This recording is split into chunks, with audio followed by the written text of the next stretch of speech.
પણ સંતોની બાપુ જ્યાં ઝૂંપડીઓ છે ને એ જે મજા છે ને એ કંઈક જુદી છે. આ સંતો નો તો આપડા વરાળું નીકળે જાત ક્યાં, આપણે આપણી હૈયાની વરાળું હેઠી બેહારવા આપણે જાત ક્યાં જો આ સાધુ નો હોત. સંત ન હોત સંસારમાં તો જલી જાત બ્રહ્માંડ જ્ઞાન કેરી લહેર છે ઠારત ઠામો ઠામ. આ સાધુ ન હોત 10 કિલોમીટર હાલોન બાપુ હરિહરની હાકલવું પડતી હોય, ધર્મના વાવટા ફરકતા હોય. આ કેવું ભજન છે હજી આપણને નક્કી જ નથી થયું. સંતોની ભૂમિ છે કચ્છ કાઠિયાવાડ સૌરાષ્ટ્ર બાપુ. આપણને એમ થાય હું તો જો કે ખટારો હાઈકો મેં તો આખી દુનિયા રખડી આવ્યો છું, આપણને પૈસાથી ખાવા નથી દેતા ભલામણ. આ આપણા બાવા મફત ખાવા દે. અમે ઉજ્જૈનમાં ગયા હતા. ઉજ્જૈનમાં એક ભાઈ હતો ને અમને બધું દેખાડતો હતો. એ કે આ વિક્રમ રાજાનો આ રાજ હતું ને આ વેતાળનો વડ ને અહીંયા કૃષ્ણ ને સુદામા ભણ્યા હતા ને અહીંયા આ છે ને અહીંયા આ છે બધું દેખાડ્યું. મેં કહું બધું છે પણ હરિહર નથી. તો મને કે હરિહર એટલે શું? મેં મફત ખાવા દે ને હરિહર કહેવાય. એ મારા હામું નામું થાય કર્યું. મને કે મફત તો કોઈ નહીં ખાવા દેતા હોય. મેં કહું હાલ મારી ભેગો કેટલા દી મેં તું જીવતા હોતી ખવડાવશે હાલ ને. માયનો નહીં દેતા જ નથી ચાથી માને. ઈ ભૂમિ છે આપણી. કાયા જેની ખુબડી પડછંદ જેના પ્રાણ, સંતને સુરા નિપજાવતી હોરઠ રતનની ખાણ છે. રામ આપણો અહીં જન્મ થયો છે. મને તો બાપા આ બાપાની ચેતના છે ને એની મને તો વિચાર થાય છે કે બાપુ ક્યાં એની જન્મ ભૂમિકા ક્યાં. અને હું તો એમ કહું છું કે બકરાણા ગામે ભાગ્યશાળી કહેવાય કે એવા મહાપુરુષને અહીં આવીને એનું હૈયું ઠરે અને અહીં રહેવાનું થાય. એ તમારી ધરતીની કંઈક તાકાત હશે ને તમારી કંઈક કમાણી હશે કે એને અહીં હૈયું ઠર્યો મારે અહીંયા જ રહેવું છે. અને એવો સમર્થ બાપુ સંત જે તમારી ધરતીમાં અને કોઈ નો કે મેં આને રૂપિયો આપ્યો તો કોઈની પાસે કે માગ્યું ને એટાણું. અને એવી માં ભગવતી રવેશીનો જે બાપુ તાર ડાઈ ગયો હોય, શું હવે આપણે એની વાતો કરી? મને તો એમ થાય કે આપણને હજી કઈ નક્કી જ નથી થતું. કેવડી બાપુ આ પૈસા છે ને એ નથી કરી શકતા બાપુ. આ વગર પૈસા સાધુડા કરે છે તો આપણને હજી કઈ ભજન બાપુ એમના સમજાય એવી વાત જ નથી. અને ભજન જો એમના સમજાય જતા હોત ને તો આખી દુનિયાને બાપુ વેરાગ લાગી ગયો. એની માટે સદગુરુની જરૂર પડે બાપુ. સારા સદગુરુ સિવાય બાપુ તમને આ મને ઉજે જ નહીં રામ. પણ સંત સિવાય બાપુ કોઈ માણસ બાપુ માણા બનાવી શકે એવી વાત જ નથી રામ. પણ આપણે વાતો બધી ઘણી કરશું. ભજન છે ને ભજન જ્યાં ભજન છે ત્યાં વાતો પડી છે. એમના ભજન કોઈથી બને નહીં. એક વાણી એવું કહે છે કે બાપુ તમે કોણ છો ને હું કોણ છું એની જો ખબર ન હોય ને તો આપણે આંટો થયો એટલી ખબર. મીરાબાઈની વાણી કહે છે આત્માને ઓળખ્યા વિના લખ 84 નહીં મટે, તમારી બ્રહ્મણા ભાંગ્યા વિના ભવના ફેરા નહીં મટે. હું કોણ છું એની મને ખબર હોવી જોઈએ, તમે કોણ છો એની તમને ખબર હોવી જોઈએ. નકર તો બાકી જાનવરે પેટ તો ભરી લેશે. કૂતરા કાગડા ભેંસું ભૂંડડા બધું પેટ તો ભરી લેશે. આપણે કોણ છીએ એની જો આપણને ખબર ન પડે. માણસનો અવતાર જ એટલા માટે છે કે માણસ એક જ ભજન કરી શકે, માણસ એક જ દાંત કાઢી શકે. આ 84 લાખ યોની છે બધા કે લો આ ભેંસું ને તમે ગમે એટલું ગમે એ ખવડાવ્યું હોય ભેંસું દાંત કાઢે કોઈ દી. કૂતરાને ગમે એટલું ખવડાવ્યું કૂતરું દાંત કાઢે. પૂંછડી પટપટાવે દાંત ન કાઢે. માણા એક જ દાંત કાઢી શકે. માણા જટી અટી મણના થોબડા લઈને ફરે છે. તમે એક જ માણા કઈક કરી શકો એમ છો તો તમને હુજતું નથી. એક તમે જોવો તો તમને મને તો એમ થાય જીવે એવું જ હવે આવ્યું છે. છોકરા કાજુ બદામની ઓગેટ કરે બોલો આપણને પારલે નથી ચડ્યું. જીવે એવું નથી આવ્યું. કોઈએ થીગડા વાળું પહેર્યું લુગડું કોઈ પહેર્યું હોય અત્યારે ફાટલા પહેરવાનું ચાલુ કર્યું બોલો. માણા ઓલા જીન્સ માં તમે જોવો માથા વ્યાજા એવડા પહેર્યા હોય પાછા એના દુનિયા પાસે એમ કે આ બધા હારા વાળા કે એક આંગળી જાય એટલું હોય ને તો આપણી માવડીઓ કહેતી હતી લાય બેટા 2 ટાંકા લઈ દો. ઈ આપણી સંસ્કૃતિ હતી. અને શું દીવ ઉઠાડ્યો ભણી ભણતરની જરૂર છે એમાં મારી ના નથી. પણ કાંઈક આપણી સંસ્કૃતિની ખબર તો હોવી જોઈએ. આપણે કોણ છે એની ખબર ન હોય તો શું માણામાં જાનવર નકર બાપુ હળદીના ઘાટ ઉપર રાણા પ્રતાપનો ઘોડો પૂજાય છે, સતાધારમાં પાડો પૂજાય છે, જમરાળામાં ભેંસ પૂજાય છે, કચ્છમાં દાદા મેકરણનો કૂતરો ગધાડો પૂજાય છે. આપણું પાડો છે સારું નથી બોલતા, ગધાડા કરતા બે થઈ ગયા. અરે કોઈ મતલબ નથી બાપુ સંપત્તિનો. એક સમજી લેજો જેનો સમય છે એની જ મજા છે. સમય હોય ને ત્યારે બાપુ તમે ગમે એ કરી શકો. સમય ક્યારે વિયો જાય કોઈને ખબર નથી, તેથી રાંકા ગઈ નાખે. એમ સમયની બલિહારી છે. તમને મને મોકો મળ્યો છે, કાંઈક કરી લેજો. ગંગા સતીની વાણી કે 21,688 એમના માલ્યા જાય છે. બોલે બીજો નહીં, પરમેશ્વર છે પોતે. એકલ મઠા અવળા મથે બહાર જઈને પોતે. હરિદ્વાર વાળા કે સોમનાથ જવું છે, પાવાગઢ વાળા કે દ્વારકા જવું, તો સાચું ક્યાં છે? હમણાં તમે જુઓ તો ઓલા કુંભમાં તમે જુઓ કીડીયું ઉભરે એટલે ઉપરાંત ખોટું છે મારી વાત નથી, પણ બધા કે જીએવી ગંગામાં નાઈ લે એટલે કે પાપ બળી જાય, ગંગાજીમાં નાઈ લે એટલે પાપ બળી જાય. ત્યાં ગંગાના કાંઠે રહેતા છે, રોજ ની ધૂપકા દેતા હોય, એમ પાપ બળી જાય. બધી મન મનાવવાની વાતો છે બાપુ. બાકી તો ગંગા જ છે, પણ અંદરથી તમારું કેમ છે એ તમારે નક્કી કરવાનું છે. એટલે ભજન માટે તમારે અનુભવી બાપુ મહાપુરુષોનો સંગત કરવી પડે. એવા કોઈ ભજનાનંદી પુરુષ, એવા કોઈ સત્સંગી પુરુષનો બાપુ અનુભવ કરવો પડે. એમના ભજન સમજાય નહીં. આ રામાયણ છે ને, રામાયણ બાપુ અદભુત ગ્રંથ છે. ચિત્રી નાખ્યો છું હું તો, છે કઈક જુદો. રાવણ ને બધા ગાડું દે છે, પણ મને એમ થાય કે રાવણ જેવો તો બાપુ ડાયો માણસ ન કહેવાય. રામ ને અહીંયા ધક્કો થયો તો આપણા ઘરે આપણે ધક્કો કરાવવો જોઈએ. આવે તો આખા કુટુંબ નો ઉદ્ધાર કરી દીધો, કોઈને રહેવા ન દીધા. એને ખબર હતી કે રામ અહીં આવે તો લંકા પવિત્ર થાય, અને ઈ મને મારે તો મને મુક્તિ મળે. એના ઘરમાં હું જેવી તેવી ચોરી કરું તે મને મારે નહીં. સીતાજીને એટલા માટે જ બાપુ લઈ ગયો. અને સીતા માને માં કઈને ઉપાડ્યા. એનો કોઈ ઈરાદો નતો, જગત જે વાતો કરતી હોય.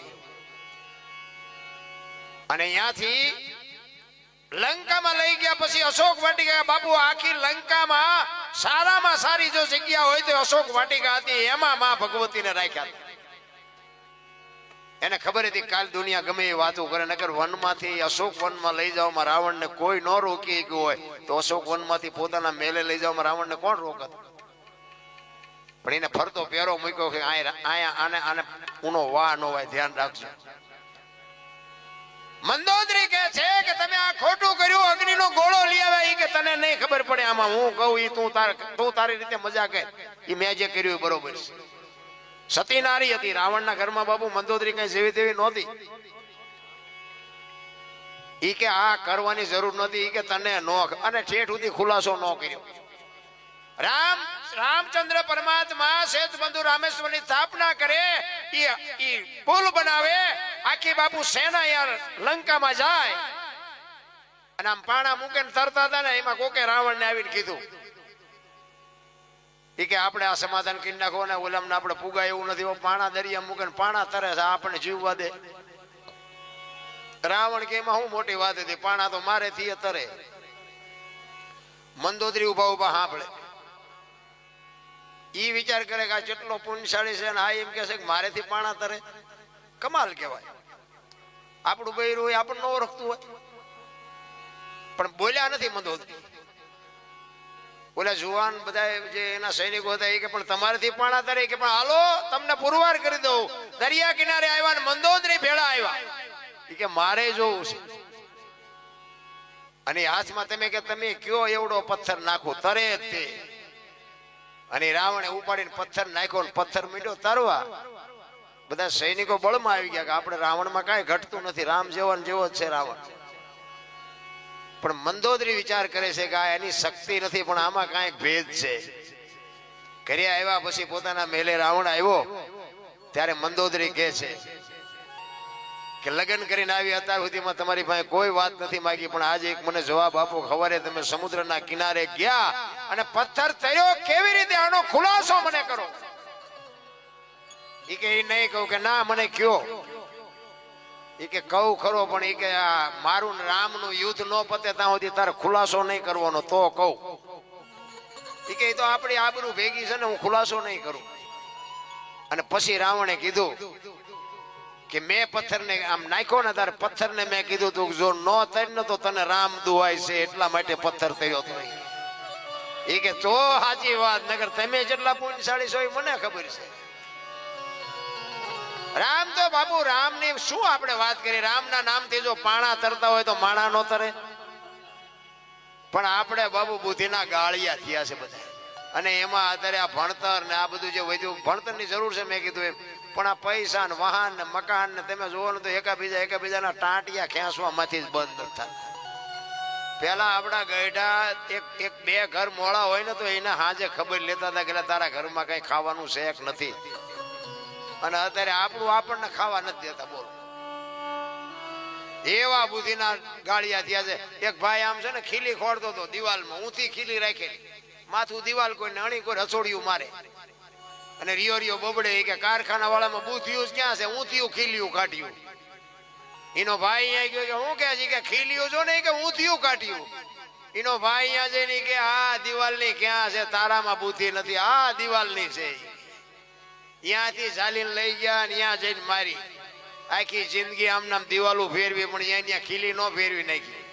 મારી ખીલી ફરે ફેરવો દિવાલું, ત્યાં સમાધાન થતું તો ન કરી ક્યારે. હું કઈક છું, કાંઈ નથી. મારા રામ કંસ કાવરા ને રાવણ જેવા હતા નહોતા થઈ ગયા, મોટા હતા મયપતિ ગજબ હતા ગંભીર, સબળ જેના શરીર મહાણે દીઠા મેકરણ બાપુ હારા હારા દુનિયામાં રોળાઈ ગયા. એવા એવા બાપુ આ ભરવાડ ભગત, એની ચેતનાની મેં તો આજ વાત સાંભળીને મને તો આમ એમ થાય શું આની આપણે વાત કરીએ. આ એટલા વર્ષથી રહ્યા, 30-35 વર્ષનું કેવું કઈ કહેતા હતા, 35 વર્ષ જેવું આવ્યા પછી રહ્યા. 35 વર્ષમાં કે ગામમાં કોઈ ને અહીંયા ન ગયા. બોલો, અને આ બધી આ ધરતી કે બપોરે નો નીકળે એવી જગ્યા. તો એને એવું શું મંતર માર્યું હોય છે કે આ બધી જગ્યા પવિત્ર થઈ ગઈ, કેવું ભજન કર્યું છે ને. ત્યાં પાછી એમ કહેવાય કે ધોમ ધોમ સાહેબી છોડી. અરે અમે હમણાં શિવરાત્રીના મેળામાં ગયા હતા જુનાગઢ, પણ બાપુ અમુક સંતો આપણે આમ ઇંગ્લિશ બોલે ને આપણી આંખું ફાટી રહે. કેવી જોબ છોડીને બાપુ ફકીરી લઈ લીધી છે રામ, અને ઈ દુનિયામાં કઈક કરી શકે ને ઈ દુનિયામાં પૂજાવાના છે. બાકી આપણા જેવા તો કેટલાય ફટાકડા થઈ ગયા, કોઈ ઓળખવાનું નથી રામ. એટલે સાધુ બની જવાની વાત હું નથી કરતો, પણ કહેવાનો મતલબ કે એક ઘડી આથી મેં પુનિયા 24 કલાકમાં કાંઈક કરી લેવાની વાત છે. હું તો આ તમારું ગામ ને આ તમારી ધરતી એટલી પવિત્ર કહેવાય. હું તો એમ કહું તમે ભાગશાળી છો. અને એમાં આ ભગત ને ઈ કે મટડા વાળી માં ભગવતી હોનબાઈ માં એમને આ મળેલા, કેવડી મોટી વાત કહેવાય. તમે જોવો તો ખરા આપણે કેટલા પુણ્યશાળી કહેવાય. બાકી તો વાતમાં કાંઈ છે નહીં. આજ હું કે તમે કાલ આ દુનિયા છોડવાની છે વાત બાકી છે. રામ ને કૃષ્ણ વિયાઈ ગયા તો દુનિયા હાલે છે, આપણેથી હાલવાની. પણ આ ચેતના પેઢીઓ વહી જાય તોય આ બાપુ એક કહેવું પડે કે આ એક ભરવાડ ભગતની ચેતના છે, ભરવાડ ભગતની ચેતના છે. ધરતી ને આકાશ રહે, સૂર્ય ચંદ્ર રહે ને ત્યાં સુધી જગતને યાદ કરવી પડે. અને અત્યારે બાપુ છે હરિનંદગીરી બાપુ, એમાંય કાંઈ ઘટે નહીં. મારે તો ઘણા ટાઈમનો પરિચય છે, પણ બાપુ અલગારી જીવન છે. એ કોઈની પાસે એમ નથી કેવું કે મને 5 રૂપિયા આપો, એવા સમર્થ સંત છે બાપુ. એકવાર બાપુ આ સાધુને એકવાર જોરદાર તાલીઓથી વધાવી લ્યો. આવા સંતના શરણે, અને જો માણા બનવું હોય ને, આ મારા અનુભવની વાત કરું છું, માણા બનવું હોય ને તો કોઈક સંતના શરણે જવું પડે. મને માણા બનાવ્યો હોય તો એક સંતે બનાવ્યો છે, બાકી નકર આપણે કાંઈ ઝઘડા સિવાય કાંઈ કર્યું જ નથી. આપણે ખટારાનો ડ્રાઈવર તો બાપુ 19મી કોમ નો કહેવાય. ખટારો હાંકતો હતો. ખટારાનો ડ્રાઈવર એટલે કોઈ સકન ન લે રામ. ખટારાનો ડ્રાઈવર એટલે છેલ્લામાં છેલ્લી ધંધો, અને બધું રખડી આવ્યું, આખું હિન્દુસ્તાન રખડ્યું. પણ આપણા સાધુ જેવા બાપુ કાંઈ છે જ. અને મને માણા બનાવ્યો હોય તો સાધુ, એટલે કે આપણે મારવાન ઝઘડા સિવાય કંઈ કર્યું જ નથી. અને મારે મેં તો એટલો ખાતો છે, નકર માર્યા છે એવું નથી. આપણે ઢીબ્યો છે એટલો છે, હાંકડીમાં આવ્યો હોય મારે જ તેને હાંકડ થોડા કોઈ મૂકે આવી ગયા હોય તો. પણ આપણે કોઈ ક્યાંય સલામ કરી નથી. પણ અમુક સમય આવે ને પછી પાછું વળી જવાય. પણ હું નહોતો વળી શકતો, પણ મારો મેળ પડી ગયો બાપુ એવા સંતની. જયારે બાપુ એક ભેટો થઈ ગયો ને, અને હું એવી વાત નથી બહુ મોટી કરતો, પણ થાનથી ચોટીલા રોડ ઉપર તમે હાલ્યા હોય ને તો અવલિયા ઠાકરનું એક મંદિર આવે છે. એ અવલિયા ઠાકરની પાછળના ભાગમાં માંડવનું વીડ આવે છે. માંડવ ઋષિ અહીંયા તપ કરેલું છે એવું કહે છે બધા. અને માંડવ ઋષિના જે અહીંયા એમના ધૂણા છે, અને અહીંયા જે ખોપું છે, એ ખોપુમાં બાપુ હું જી આવ્યો છું. અને ત્યાં બાપુ મને એવા અલગારી સાધુ સંતોનો જ આ બાપુ ભેટો થયો ને આ દુનિયામાં, મને માણા બનાવવા વાળા. પણ એ કયા ગામના હતા, કેવા હતા, ક્યાંથી આવ્યા હતા, ક્યાંય ગયા એ મને કાંઈ ખબર નથી, પણ મને માણા બનાવીને ગયા એટલી મને ખબર છે. સંત સિવાય બાપુ આ દુનિયામાં તમને ને મને કોઈ જો આ દુનિયામાં ઓળખાણ કરાવી હોય તો મહેનત કરવી પડે. એમ નામ બાપુ કોઈ દી ઓળખાણ ન થાય. નામના જોતી હોય તો મહેનત કરવી પડે. આ એક બુસટ હોય ને ઈ મેલો ઉજળો કરવા માટે પાણી જોવે, હાબુ જોવે, ધોકાવો જોવે, મહળવો જોવે, મેલો એની હાથે થાય. મેલા કોઈ નથી કરતું, ખરાબ તો એની હાથે થઈ જવાય. સારું થવું હોય ને તો મહેનત કરવી પડે. 1 કરોડ રૂપિયાનો બંગલો હોય ને એમાં બેનું દીકરીઓ કચરા પોતા કરતા જોઈએ છે, કોઈ કચરો નાખતા જોઈ ક્યાંથી આવે? એટલે જ મહાપુરુષો કહે છે આ કરોડ રૂપિયાનો બંગલો છે ને આમાં ભજન રૂપી કચરા પોતા કરતા રહેજો ને કચરો કરી જાય કોઈ નહીં કાઢે. જરૂર એની છે. માણસના અવતારમાં બાપુ માણા એક જ કરી શકે. 5 તત્વ માણસને આપ્યા છે. ઢોરને 4 છે, પક્ષીને 3 છે, ઝાડ પાન વનસ્પતિને 2 છે, ઈયળ મચ્છર માખને 1 છે. એમાં લોહી કે હાડકું કાંઈ ન હોય. 5 તત્વ માણસને એકને આપ્યા. શું કામ? ભજન કરવા, બૂસ મારવા નહીં. ભજન માણસ એક જ કરી શકે. એક લખવું હોય તો લખી લેજો. આપણું ઢોર હોય ને એને ઢોરને ખબર પડે કે આવડી આજ મારી ડેલી છે, આજ મારો ધણી છે. ઢોરું ઓળખે. આપણું ઢોરું આપણા જ ઘરે આવે. પણ ગમે એવું ખાનદાન હોય ને તો એને બાંધવું પડે. શું કામ? એ આપણા બનાવેલા રોટલા હોય ને તો ખાઈ જાય. એને હાન છે, ભાન નથી. એક તત્વ ઘટે છે. માણાને 5 આપ્યા હતા. માણા તમે જુઓ તો ગાળિયા થયા છે. કોકનું પડાવી લેવું, લઈ લેવું, મારી નાખવા, તોડી નાખવા. એટલે પણ શું છે આ બધું? જેમ જેમ ભગવાન આપતો જો એમ બાપુ બુદ્ધિ જીવ ભિખારી થતા ગયા. કોઈ માનવતા જેવું કઈ છે નહીં. મને તો એમ થાય કે આટલા બધા ભજન ને કથા ને ધૂન ને માંડવા ને માતાજીના મંદિર ને પ્રતિષ્ઠા આટલું બધું આ દુનિયા કરે છે તો મને એમ થાય કે આ બગાડ કેમ નથી અટકતો?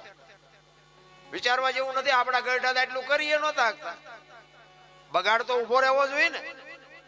હું તો અમુક સંતોની નજીક બેવું છે. મારે આમ નજીક બેવા વાળા સાધુ સંતો એને હું વિનંતી કરીને કહું કે બાપુ કંઈક આનું કંઈક કરો ને. આટલું બધું માણા પૈસા આપે છે, આવા ધર્મના કાર્ય થાય છે, તો બગાડ કાં નથી અટકતો? વિચારવા જેવું. પૈસા કોઈ આપે છે એ ખોટા છે એવી વાત નથી. 5 ગામ ધુમાડા બંધ જમે છે ખોટું છે એવી મારી વાત નથી. પણ આમાં કઈ ખોટું તો રંધાય જ છે. નકર આટલું બધું ધર્મ થતું હોય તો બગાડ કાં ન અટકે? એટલા જ માટે મહાપુરુષો કહે છે કઈક માણસ બનવાની જરૂર છે. માણાને માણસ જો ઉપયોગ ન થાય તો બાપુ જિંદગીમાં આવ્યા તો શું, ન આવ્યા તો શું. એક સુરદાસ બાબુ આમ દીવો લઈને હાલો જતો તો કોઈક ડાયો માણા હામો મળ્યો. એ કે તું તો સુરદાસ નથી? કે સુરદાસ શું તને વર્તાય છે? કે ના. કે વર્તાતું નથી તે દીવો લઈને હું રખડા જી. એ કે આ વર્તા એ મારી ન ભટકાય તેમાં દીવો રાખ્યો. મને પસાડે છે એમને આંખો વાળા. એટલે હાવ સાચી વાત નથી. સુરદાસ નક્કી કર્યા વગર પગ ન મૂકે તો આપણે ખાઈડમાં કરી જઈને 40 વીઘાનું વેકવાનો વારો આવે ત્યાં ખબર પડે કે આ તો ઊંડાવ્યા ગયા છે. બહુ બાપુ અટપટી વાત છે. માણસનું જીવન છે ને મને તો એમ થાય બધા મોંઘવારીની રાયડું પડે. મોંઘવારી આમ મોંઘવારી છે જ નહીં. ખોટી વાત છે. એ બધી રાયડું છે. અને મોંઘવારી હોય તો 50 હજારના મોબાઈલ આપણે જ્યાં ઘરે મિલું હાલે છે તે આવડા મોબાઈલ જોવે છે. એવું કઈ છે નહીં. મજા કરે એવું છે. એ તો ધંધો નથી કરવો એને બાપુ મોંઘવારી છે.